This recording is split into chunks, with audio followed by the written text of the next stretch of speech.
Welcome to Healing Your Families. I'm really excited for my guest today. We are going international. So, Laytoya Zavala is a spiritual inner power coach for women leaders. I love what she does. She has so much to share, and I'm excited that in spite of a 7-hour time zone difference, we were able to get together and do this. So I love how she supports women leaders, and mothers are leaders too. You are the leader in your home. So Laytoya, welcome. Thank you. Thank you, Amalu. Thank you. I'm very much aware of how sacred, how very special, how very protected our spaces are when we hold space for other women, when we have conversations like this. So I'm very grateful and honored to be here with you. As you said, coming from Portugal, and I'm so very grateful for technology and Zoom and all the things that allows us to do this and to spread messages like this all over the world. So it's awesome. Thank you. And I love how we learn that we are more alike than different, even if we're different countries, different cultures. So I would love to hear, Laytoya, how you became a spiritual power coach for women leaders. As we were talking, I was like, man, that is such a big question. And just now when you asked it, I chuckled because I remember listening. Well, first of all, I remember hearing about Michelle Obama's autobiography when it came out, right? And she titled it Becoming, and how, yes, we became, but we're still becoming. And so, man, that word just struck me just so powerfully just now when you said it. How did I become, and am I still becoming? Tell How us am I your still journey. becoming? Maybe let's put it Yes. that way. You have, Yes. we're still evolving. So tell us about your journey. Yeah, absolutely. So I was born in Boston, born and raised to very, very dedicated and committed Jamaican parents, immigrants, typical immigrant story that worked super, super hard for everything that they had. And it wasn't terribly bad, except from the time that I was in about maybe kindergarten or first grade, I started experiencing sexual exploitation and molestation in school, and didn't really understand that was what was happening. So couldn't really verbalize it, couldn't really tell, couldn't really get help. And unfortunately, that experience shaped the way I thought and the way I believed about myself and the way that I perceived and understood the world. And I lived with that. And that kind of set the pace for me. So when I was a teenager, I had abusive relationships. And then ultimately, towards my late teens, I entered a domestic violent relationship and was there for a few years. When I finally was able to get out, and when I say finally, the statistics are that women in the United States, typically we take 4 to 7 times of attempting to leave a domestic violent relationship before you actually leave. And it was my 4th time, so true to statistics. And I finally left. So I just want to put a disclaimer here. You've heard me say the word domestic violence, so there may be some triggering happening here because I'm going to tell some parts of my story. It was domestically violent. I was financially abused, sexually abused, physically abused, verbally, emotionally abused. They say that oftentimes when you're in the process of leaving or after you left, it can be the most dangerous. And for me, about a month after I left, encountered him and was strangled. So these were very, I'm going to use the word powerful, but they were very, very traumatic and powerful experiences in my life. Interestingly, one of the pivotal moments for me was about 10 years later. was married. I had a child, and my husband was in the military. We were in Virginia, and we were going for a normal walk to the park, and we rounded the corner, and I saw a scene of domestic violence that mirrored my own. And I always knew that inside of me was a calling and a purpose to be a spiritual leader, to help people be free, to help people heal spiritually and non-clinically. I always knew that.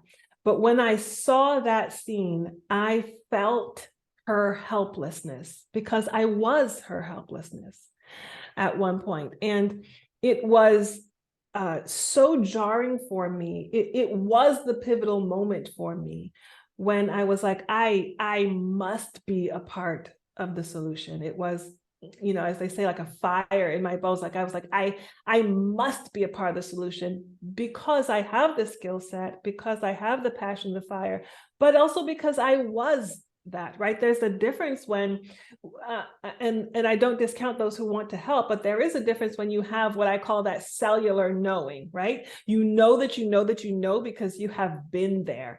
And I know that that was valuable, and it would be to a lot of women. So that decision was finalized for me. I got my master's. I entered the Navy as a chaplain, and I was there for about 10 years.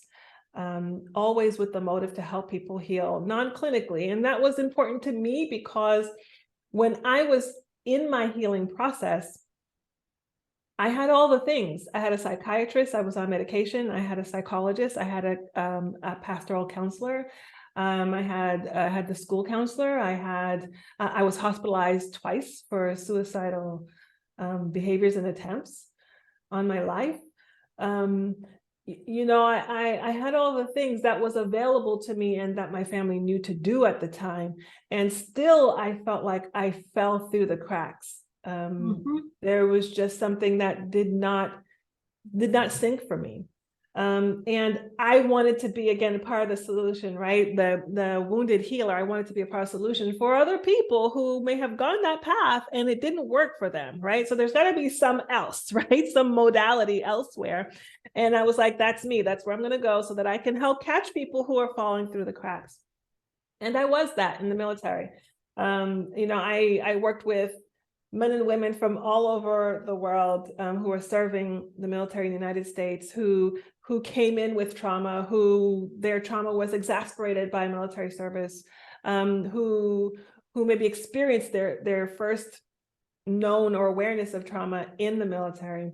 I was the person go-to before they could get to clinical help, because as we know, there's a backlag in the United States. I was the person sometimes alongside to help bolster and support as they got clinical help. And then I was the catch after. If, I could go on and on as to why there would be a catch afterwards. I could go on and on, but I was, and I absolutely loved what I did. It was fulfilling. I definitely felt that I was my purpose, but I knew that there was another level, a deeper level, because again, the wounded healer, having that cellular knowing, I knew that the deeper passion and fire for me was to help women.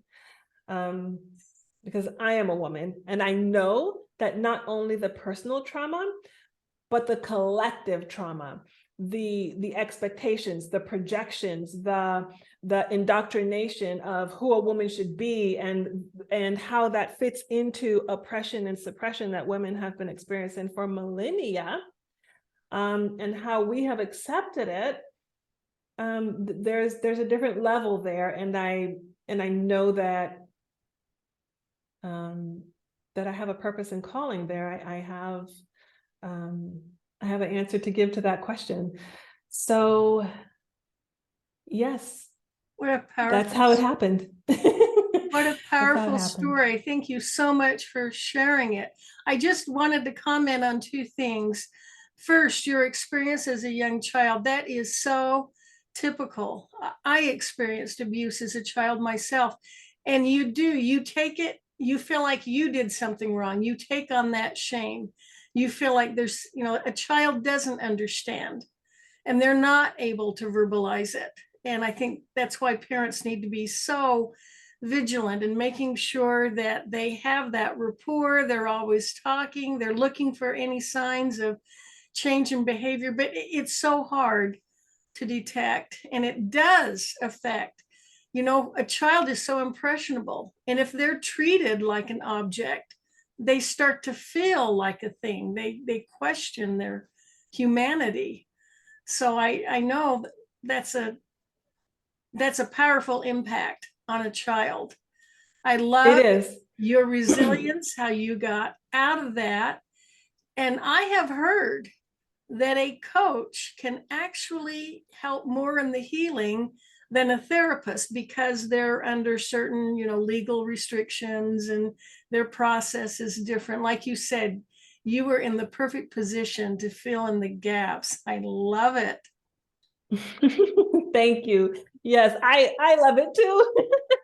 And and the more that I did it, the more that I loved it. And the more that I saw is the more I understood how important this work is. And you're absolutely right, being a coach and having access to and using other modalities. And what's interesting is that I believe I think worldwide, we're now coming to the understanding that these other modalities, which, by the way, many of them that have been around for millennia in other cultures, right? We're now understanding and accepting this actually can work. This actually is powerful. And so I use emotional freedom technique, otherwise known as tapping. I use Reiki, energy balancing and clearing, intuitive and visualization, meditative healing practices. So I think that we're understanding that as a culture, human wise, we are one, right? There isn't mind, body, soul. There is the collection of these three, and that we are one. And so it's really important as we're moving forward, even as we're healing the child, that we're doing the holistic work, right? And that we're not treating them as parts.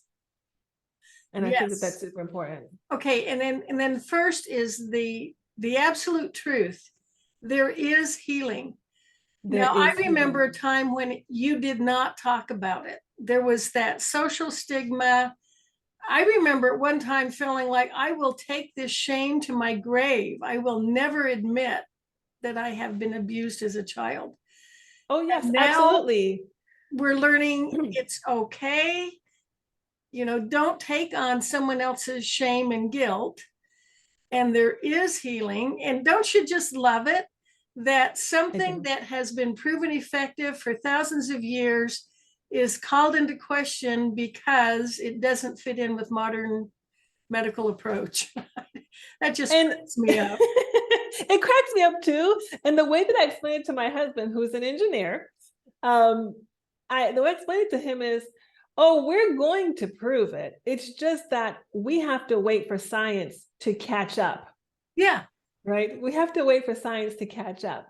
And I'll say this, I know that and let me say this very clearly, I'm not a licensed clinical therapist, and I chose so decisively.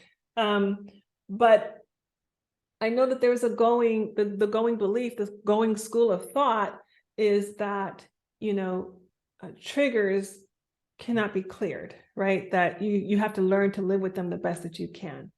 And I'm saying this to say that when you said the absolute truth is there is healing, that is my belief. That is the premise that I start with, right? That there is possibility. I will not ever start a session or a conversation with, you can't, but we're going to do the best that we can. No, I am a believer in absolute truth that there is possibility. However you want to call that possibility, whether it's a miracle or whatever you want to call it, there is possibility, right? I had severe triggers when it came to my neck. I was married for years. He couldn't massage me, couldn't touch my neck. My son couldn't touch my neck, right? Because I told you what I've been through. But Yeah. using these modalities and practicing them and committing myself to them, I don't have triggers with my throat anymore. I don't even remember, honestly, that something happened there unless I'm telling my story, right? Or going there. And even so, when I'm doing so, I don't have the emotional reaction, right? That we would be called a trigger. So I will, because of what I do, my personal story, my work with numerous women, I will always start with this absolute truth that you said. There is healing and there is possibility. Yes. Yeah.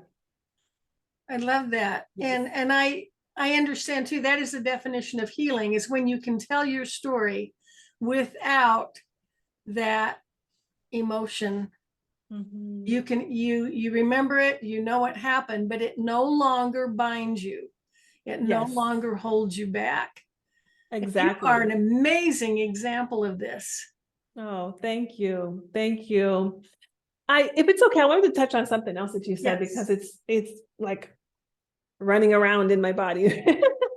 um, when we talk about children, right, and not being able to verbalize, not be able to really understand, and I feel like what I'm coming to know is that it's not necessarily that children don't understand, and this is a really important distinction, I think. It's that they have created their own understanding.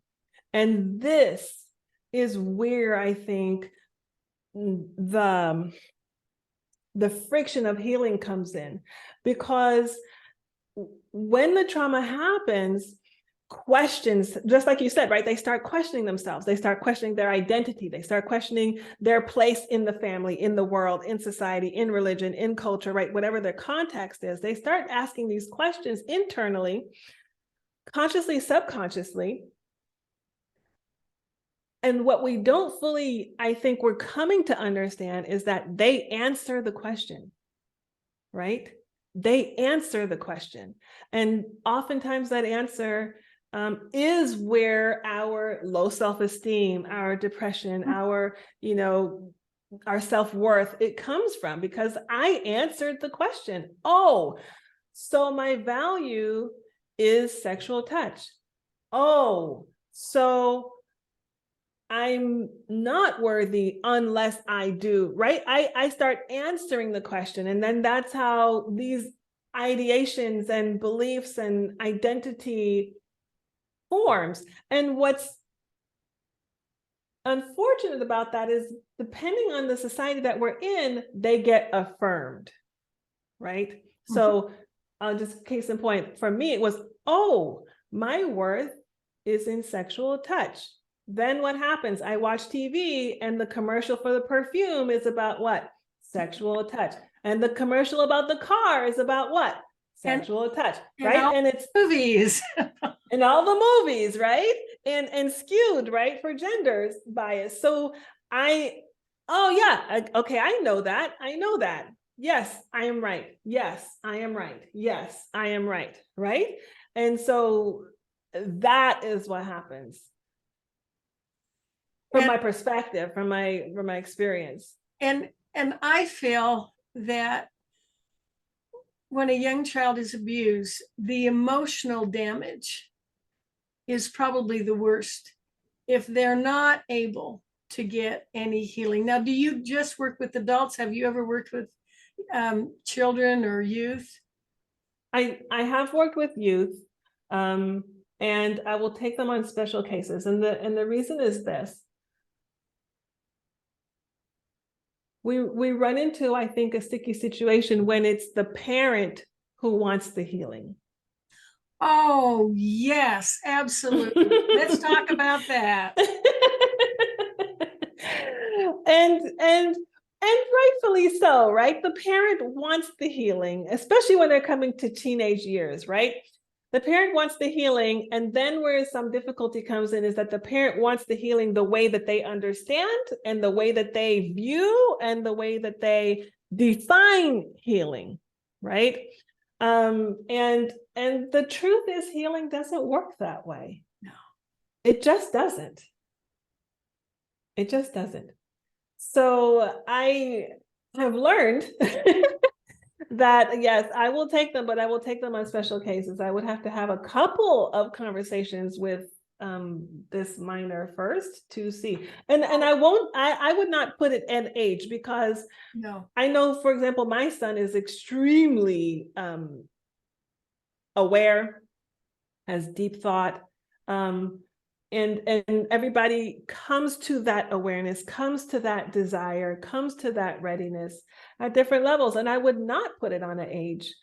My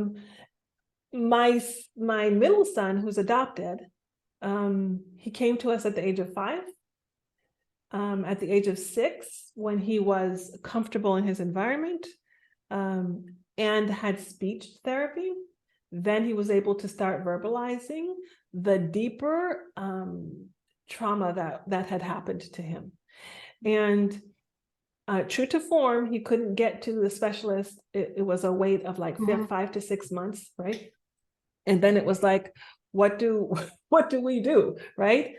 I took him to a master Reiki practitioner, and I had just found Reiki myself. I had no idea, really, a full understanding of energy healing and balancing. But at 6 years old, I took him, and he, without knowing, without having an expectation or bias or blocks or, indoctrination, he got on the table, and he had a profound experience, and understood it enough, again, right, creating his own definitions of what works and what doesn't work. He asks for it, it helps soothe him, it helps calm him before he goes to sleep, it helps clear the nightmares and the night terrors that he was having. He had a vision of himself as an older man, almost affirming and confirming to him that he would be okay, that he was safe now. So these things happened to him at 6 years old. So this is why I would say, I wouldn't put an age on it, right? But I know that there's a soul readiness, I believe, that happens. Yes, soul readiness. Oh, I totally agree. And of course, the person you're working with needs to want it. Yeah, Yes. I totally understand. Totally yes. agree. Even at the child level. Yeah. Even at the child level. It's not to say that you don't do anything. No, I think the best thing parents can do is that unconditional love. Yes. Making sure the child understands this was not your fault, and I still love you. I remember that was my greatest fear, is that if my parents ever knew, they wouldn't love me anymore. So I think the best thing parents can do is just show unconditional love, and don't waste time beating yourself up because somehow you let it happen. Just love your child unconditionally. Love your child unconditionally. I'll tell you what happened to me, and this might help someone. When I was in high school, I guess I was 14 when I had my first. So I was 14, and I was spiraling out of control, and my school counselor observed and called my father, and they were doing the best that they knew how. But what happened was they arranged for me to be hospitalized without telling me. And it's not that it was without telling me, it was that they told me that I was going for like an observation, just to see and to have the conversation. And it wasn't. I went straight from this quote unquote observation into hospitalization. And that was further trauma for me. Oh, yeah. So it's important for us to know, I know we feel like we're doing the best thing for our children, but again, there is this space of soul readiness, right? And just know that even in your doing and your, assigning and placing and all that, just know that there is a space for soul readiness. And if it's not there, it is quite possible that some further trauma or damage can be done, because I felt betrayed. I felt betrayed. You know, I You had already yeah, lost trust, and now here it was being reinforced. right, Yeah. right. And if you've been the victim, you need to feel that you do have choice, that you do have clear understanding of what's going on and what your options are. Absolutely. Wow. Absolutely. So you were an Mhm. adult before you were able to find healing. I was. I was. I was married actually before I went into, and I'll tell you what happened. The situations that I was in, I've said became quite dangerous. I had protective orders out, but as we know, protective orders Yeah. can be violated and are not, Yeah. not 100% safe proof. So I ended up leaving the country. I went to Mexico to study, and did most of my undergrad there, and met who's now my husband, and we did some great things. But the first 3 years of our marriage was hell. I've always characterized it that way, and felt that he should have left me 10 times over because I was carrying so much trauma, baggage, projections that I didn't know how to deal with. And these, forgive me, but these, canned answers that I was getting from so-and-so counselor and so-and-so, it just was not, it wasn't it. No. And, No. and at that time, you needed to go to a specialist to even get a specialist in sexual therapy, right? And Yes. those were super difficult to find if your insurance covered it. Yes. And so there was, right, whole nother conversation. Yeah. And so it wasn't happening. And the 3 years was hell. I drug him through hell. And it came down to me being depressed in my bed one day, because those depression bouts were fierce. And I just came to this decision point. I cannot do this to him anymore. Because I really did love him. But I knew I didn't know how to love, and I didn't know how to receive love, which was even bigger for me. Because he loved me, but I didn't know how to receive it. And it was the decision point. And I've said this countless times. It starts with the decision. And I made the decision, I cannot do this to him anymore. And that's where the healing process really began for me, because I had to go deeper. I had to go deeper in here. And I had to find a way to do that. I had to go deeper in here. I was not going to go to not one more counselor, psychiatrist, pastor. I just wasn't. I had to go deeper in here. And that was the journey. That was the beginning of the true healing process. Now, he sounds like an amazing man with a deep capacity for love, that he stayed with you and is still with you. And is still with me. And was probably part of the healing process.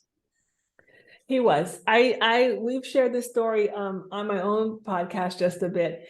We've been married now for over 21 years.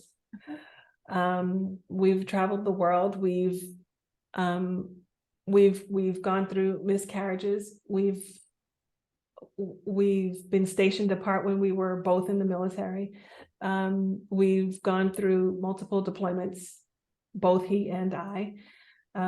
We've gone through some pretty severe trauma with the adopted child that we took in. And I will affirm for you, Emmylou, he really truly is an amazing man. Had his own healing process. His family was also abusive. He had an abusive and alcoholic father. But I'll tell you what, that man has conviction. And when he is convicted, he is immovable. And he was convicted that we were supposed to be together, however you want to call that, soulmates, Yeah. however you want to call that. But he was convicted and saw the true me. Yeah. Yeah. Yeah. I love that, how you can grow together. And I love this beautiful message of hope. Yeah, I've heard that often as traumatized children, we long to be rescued. We just don't realize it will be ourselves as adults. Oh, that's beautiful. And you don't have any control over what happened to you as a child, but now as an adult, you can seek healing and it's Yes. available and you provide And it. So talk about the services that you provide for women. And now that we have Zoom, you're international, right? yes, I am. And I love to talk about it. And I'm super excited because I'm in the process of doing some new creations. So I'm super excited. The first and most readily available way to work with me is the single sessions. That's what I'm doing now. I do single sessions. They're 90 minutes. And then they're 90 minutes because I want to give space. And again, that comes from my own my own experiences, right? And I allow for space for us to really get to the place where you feel that the space is safe, you're grounded, you're secure. And then we can allow the healing process to work. I will begin with allowing your body to tell me, where is the energy stuck? Where is the energy lodged? Sometimes you may know because you might be experiencing physical pain like I was. I had severe neck pain, like stiffness, when I was in the military. And so your body, you may kind of know, but I allow for body to tell us, and I have a method of doing that. And the body will say, you may be feeling it here, but really where the trauma and where the energy is lodged and stuck and not moving is here. So we do that. We'll let the body tell. And as the body tells, then you may feel that surfacing from your subconscious, and maybe from your conscious, but just from a place that hasn't been allowed to be exposed. Mm-hmm. And so we'll allow for that to happen. And then we'll do the intuitive visualization, meditation, healing work.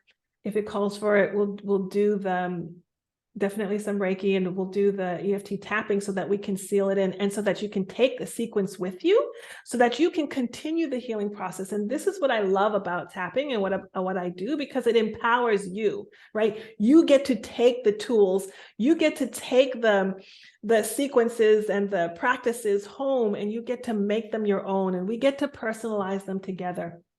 So I do single sessions. I do packages of 7 sessions. If you're something you're working on specifically, like you're like, I want to work on fear of judgment, right? I want to work on, right? So, okay, we'll do this package. If you're like, I want a whole overhaul, like I literally want to transform my life, I do a 6-month healing process.